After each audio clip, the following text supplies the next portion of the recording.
Bible हमें इफिसियों 6 में बताती है, praying with all manner of prayer, अलग अलग तरीके से जो प्रार्थना है उसमें प्रार्थना करो। यानी जो प्रार्थना है वो केवल एक तरीके की नहीं है, प्रार्थना बहुत तरीके की प्रार्थना है और हमें सीखना है कैसे हम प्रार्थना कर सके। वो एक ऐसा ऑर्केस्ट्रा है, आपने देखा ऑर्केस्ट्रा है जिसमें ड्रम भी है, जिसमें कोई कीबोर्ड में है, पियानो में है, कुछ लोग गा रहे हैं, कुछ लोग बेस गिटार बजा रहे हैं, अलग अलग जो उसमें इंस्ट्रूमेंट्स हैं वो जब साथ में आते हैं तो एक ब्यूटीफुल सिम्फनी, एक बहुत ही सुंदर, एक मधुर, एक मीठी आवाज उसमें से निकलती है। वैसे ही प्रार्थना भी है। मगर परमेश्वर का वचन हमें सिखाता है कि कैसे हम प्रार्थना में जा सकते हैं, बढ़ सकते हैं। और आप जब उसको देखेंगे, मैं आपको बता रहा हूं, जब आप आज इसके बाद वो करेंगे, और ये मैं अपना, ये कोई मेरा कहा हुआ बात नहीं है, ये परमेश्वर के वचन में उसका सत्य है। जब आप ये करोगे 99% आपकी बैटल्स खत्म हो जाएंगी। जो 1% है वो नहीं है जो शैतान लाएगा, मगर वो भी खत्म हो जाएगी। मगर 99% जो आप लड़ रहे हो सालों से, वो पूरी रीति से खत्म हो जाएगी यीशु के नाम में। आमीन। क्योंकि हमें बुलाया गया है जय का जीवन जीने के लिए। आमीन। कितने लोग मानते हैं इस बात को? अगर आप मानते हो जोर से आमीन बोलो। बोलो, मुझे बुलाया गया है जय का जीवन जीने के लिए। जब आप जय में जीते हो तो परमेश्वर की आराधना होती है। आमीन। जब आप जय में जीते हो, बोलो, जब मैं जय में जीता हूं तो परमेश्वर की आराधना होती है।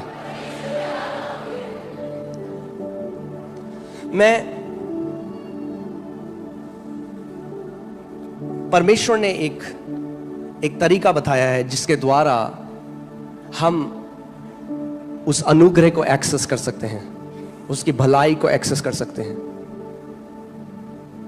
और मैं आपको आपने देखा परमेश्वर का वचन बताता है दैट एक जो 3 डोरी जो एक साथ मिलती हैं वो कभी टूटती नहीं है। हाँ, देखा, जो डोरियां बनाते हैं तो 3 डोरियों को मिलाते हैं, जब 3 डोरी मिल जाती हैं तो टूट नहीं सकती। ऐसे ही 3 आप इसको चाबियां कह लो, 3 आप इसको डोरियां कह लो। मैं आपको 3 चीजों के बारे में बताना चाहता हूं आज। और कई मसीह लोग आज ब्लेस्ड लाइफ नहीं जी रहे क्योंकि वो इसको नहीं जानते। कलीसिया आते हैं, वो सब वो करते हैं जो बाकी लोग कर रहे हैं, मगर इन 3 चीजों में चूकते हैं और इसीलिए वो नहीं देख पाते जो पिता ने उनके लिए रखा है। और मैं बात कर रहा हूं 3 चीजें जो एक साथ जाती हैं, वो है थैंक्सगिविंग, प्रेज एंड वर्शिप। धन्यवाद देना, यहोवा की स्तुति करना और उसकी आराधना करना।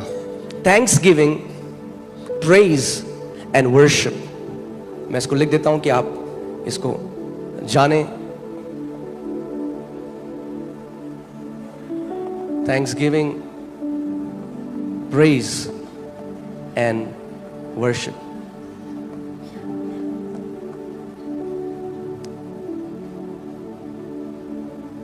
We give thanks to God because of His goodness. हम परमेश्वर को धन्यवाद देते हैं क्योंकि वो एक भला परमेश्वर है, वो एक अच्छा परमेश्वर है। But we praise Him because of His greatness, because of His, हम परमेश्वर को धन्यवाद देते हैं क्योंकि वो भला है, मगर हम परमेश्वर की स्तुति करते हैं क्योंकि वो महान और सामर्थी है। Amen? And we worship God because He is holy. और हम उसकी आराधना करते हैं क्योंकि वो पवित्र है और उसके समान और कोई नहीं है। Amen? So तीनों ये जो चीजें हैं परमेश्वर के एक अलग एट्रीब्यूट, हमारा रिस्पॉन्स है परमेश्वर के एक अलग एट्रीब्यूट के लिए।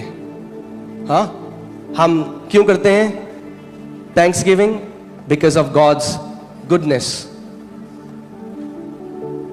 हम प्रेज करते हैं बिकॉज ऑफ हिज ग्रेटनेस और हिज पावर। इस वीडियो को अंत तक देखिएगा। और हम आराधना करते हैं क्योंकि परमेश्वर पवित्र है। आमीन।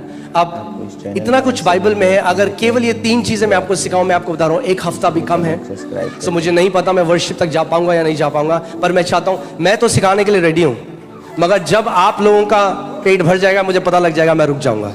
सो मैं आपकी भूख के हिसाब से सिखाऊंगा। आमीन। अगर आप कहोगे नहीं और चाहिए तो फिर और आपको दिया जाएगा।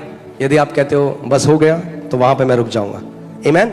सो आइए हम लोग देखते हैं भजन संहिता 100 और उसकी 4 आयत।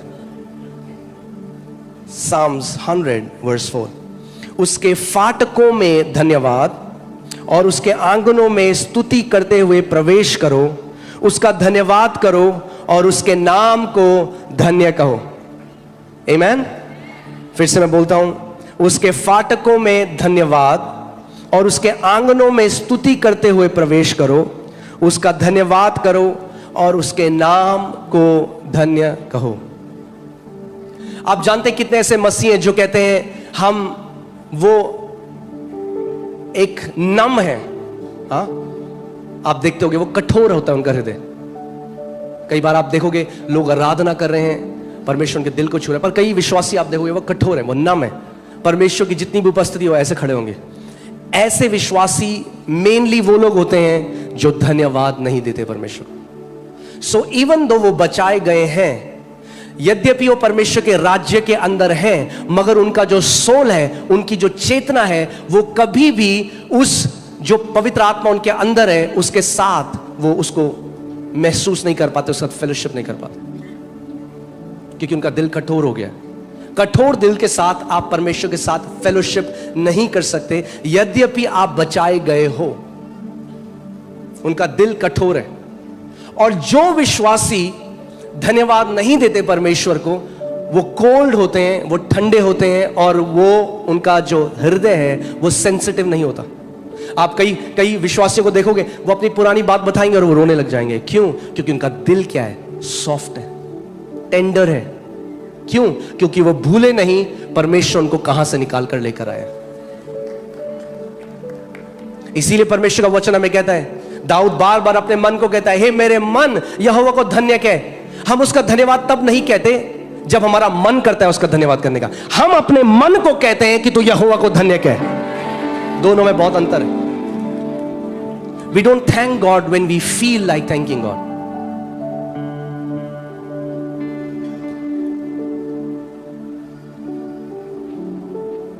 आमेन।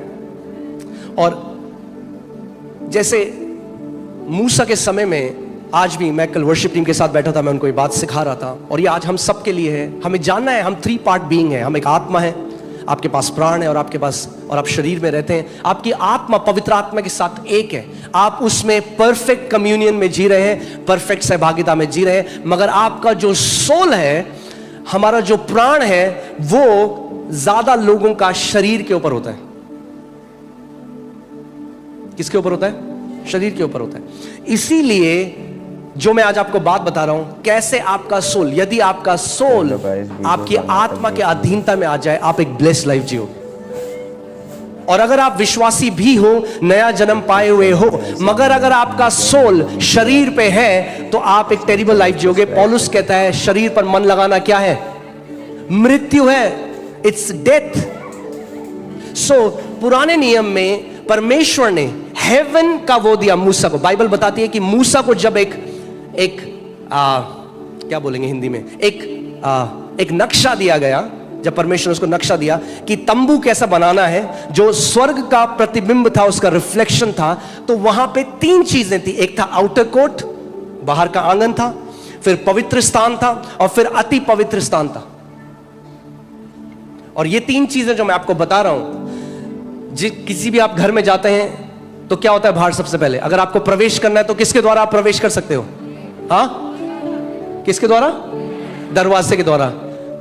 प्रवेश तो लोग खिड़की के द्वारा भी करते हैं, मगर वो चोर लोग करते हैं। हाँ, खुली तो खिड़की भी होती है, मगर खिड़की प्रवेश करने के लिए नहीं है, प्रवेश करने के लिए दरवाजा है। और यीशु ने कहा नए नियम में कि दरवाजा कौन है? मैं हूं।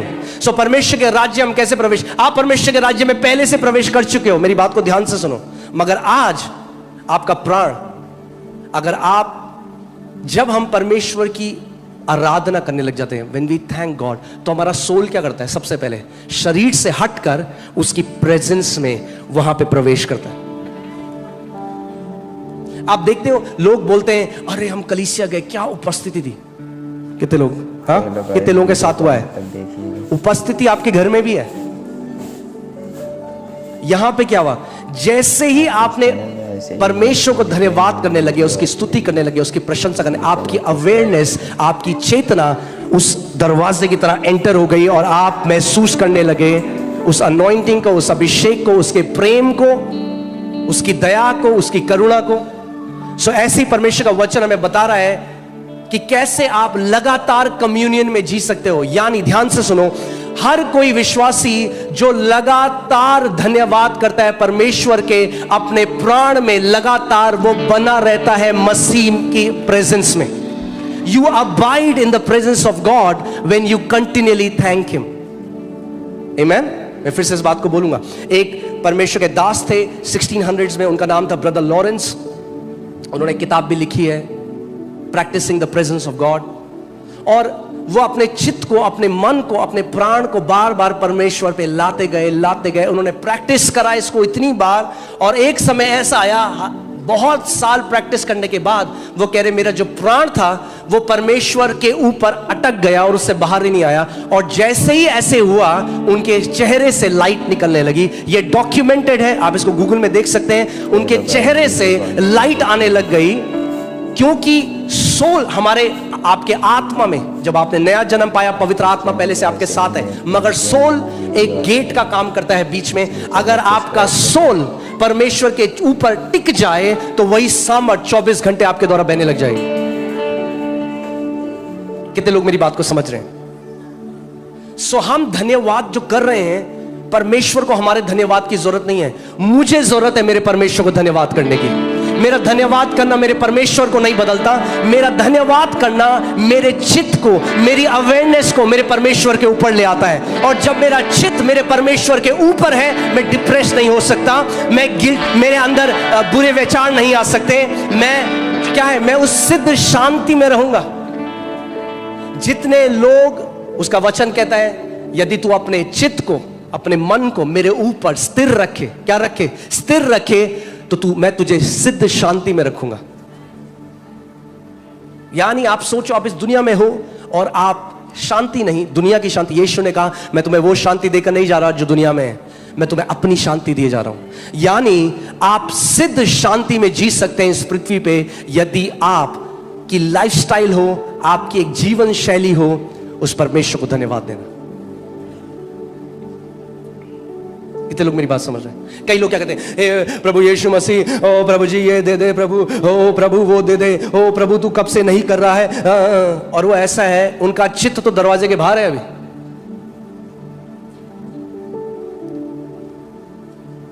सो in their hearts are not tender. क्योंकि ध्यान से सुनो, यद्यपि आपकी आत्मा पवित्र आत्मा के साथ एक है, आप वो एक्सपीरियंस नहीं कर रहे हो जो आपकी आत्मा एक्सपीरियंस कर रही है। आप वो एक्सपीरियंस कर रहे हो जो आपका सोल एक्सपीरियंस कर रहा है अभी।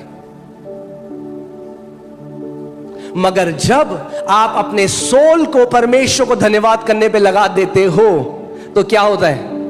वो ऐसा एक गेट खुल जाता है और परमेश्वर की उस मैनिफेस्ट प्रेजेंस, उस ग्लोरी में, उस महिमा में आप प्रवेश कर जाते हो। मूसा को परमेश्वर ने बताया आउटवर्ड कोर्ट है, एक बाहरी कोर्ट है। हाँ? धन्यवाद के साथ हम उसके फाटकों में प्रवेश करते हैं। फिर बाइबल क्या कहती है? और स्तुति के साथ उसके आंगनों में प्रवेश करते हैं। अब आप कहां आ गए? और अंदर आ गए। अब आप आंगन के अंदर आ गए। हाँ, जोमैटो स्विगी वाला दरवाजे के बाहर रहता है, सामान दो बाहर, फिर जो थोड़ा और करीब है वो आंगन में बिठा देते हो आपने, आज वो चाय पी लो यहाँ पे। मगर जो और करीब है वो अंदर जाते हैं। आमीन। यद्यपि आप उसके बेटे और बेटी और अंदर हो, इस बात को समझो, गलत मत समझो, पहले से अंदर हो। मगर मैं कह रहा हूं अपने चित्त में कई लोग आज भी बाहर हैं, अपने सोल में वो उस इंटीमेसी को एक्सपीरियंस नहीं कर रहे हैं, वो आज भी बाहर हैं, गिड़गिड़ा रहे हैं, भीख मांग रहे हैं। They are not experiencing the intimacy। उन्हें नहीं पता कैसे मैं उस अति पवित्र स्थान में चैनल लाइक सब्सक्राइब करें, कमेंट में आमीन लिखें। धन्यवाद के साथ फाटक खुल जाते हैं।